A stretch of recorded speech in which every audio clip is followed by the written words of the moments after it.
ईमानदार किसान। एक गांव में एक गरीब किसान रहता था। वह बहुत ही ईमानदार और मेहनती आदमी था। वह अपने छोटे से खेत में काम करता और बहुत ही खुश रहता था। पूरे गांव में किसान की ईमानदारी के बहुत ही चर्चा थे। उसका एक दोस्त था जो उस गांव के राजा के यहाँ सिपाही का काम करता था। वह किसान से उसके घर रोज मिलने जाता था। एक बार राजा ने अपने दरबार में एक ऐलान किया कि उसके बगीचे में काम करने वाला एक अच्छा सा कारीगर चाहिए जो उसके बगीचे के पेड़ पौधों और फूलों का ध्यान रख सके। राजा का ये ऐलान सुनकर किसान के दोस्त सिपाही ने सोचा कि यही मौका है कि किसान से मित्रता निभाने की। मैं उसे यहाँ बगीचे में काम पर लगा दूंगा। उसका वह मेरा साथ भी रहेगा एवं किसान का भला भी हो जाएगा। ये सोचकर उसने राजा से कहा कि महाराज, मैं आपके लिए एक ऐसे आदमी को लेकर आऊँगा जो ये काम अच्छे से कर लेगा। तभी राजा ने उस सिपाही को आदेश दिया कि जाओ, कल से ही बगीचे में काम करने के लिए कह दो। उसी वक्त वह सिपाही अपने दोस्त किसान के पास पहुंच गया और उसने किसान को बगीचे में काम की सारी बात बता दी और किसान ने भी काम करने के लिए खुशी खुशी हाँ कर दिया।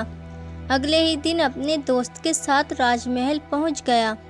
सिपाही उसे राजा के सामने लेकर गया और राजा ने उस किसान को बगीचे की पूरी देखभाल का काम सौंप दिया। राजा ने कहा, तुम अगर पूरी ईमानदारी के साथ काम करोगे तो तुम्हें 50 सोने के मुद्राएं हर महीने दूंगा। किसान खुशी खुशी बगीचे में काम करने के लिए हाँ कर देता है और वह उसी वक्त बगीचे में काम करने लगा। किसान बगीचे में बहुत दिल लगाकर काम करता था। कुछ दिन बीत गए। किसान ने बगीचे को बहुत सुंदर व हरा भरा बना दिया। राजा को उसका काम बहुत पसंद आया। एक दिन किसान बगीचे में कुछ खुदाई कर रहा था तो उसने जमीन के नीचे कुछ महसूस किया। तो उसने खुदाई की तो देखा वहाँ नीचे एक बड़ी सी संदूक थी। किसान ने वह संदूक बाहर निकाला और खोला तो क्या देखा, वह सोने और चांदी से भरी हुई थी। ये देखकर किसान बहुत खुश हुआ और अपनी ईमानदारी दिखाते हुए राजा के पास पहुंचा। राजा किसान की ईमानदारी देखकर बहुत खुश हुआ और उसके साथ वहां गया जहां किसान ने खजाना निकाला था। राजा ने देखा तो कहा, ये खजाना तो हमारे पुरखों का है, हम कई वर्षों से इसे खोज रहे थे। खजाना देख राजा बहुत ही खुश हो जाता है।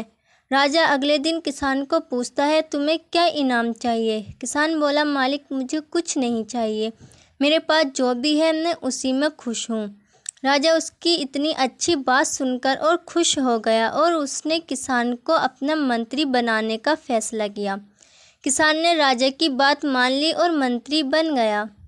दोस्तों, आपको ये कहानी कैसी लगी कमेंट्स में ज़रूर बताना। साथ ही साथ चैनल को सब्सक्राइब कर देना और वीडियो को लाइक भी कर देना।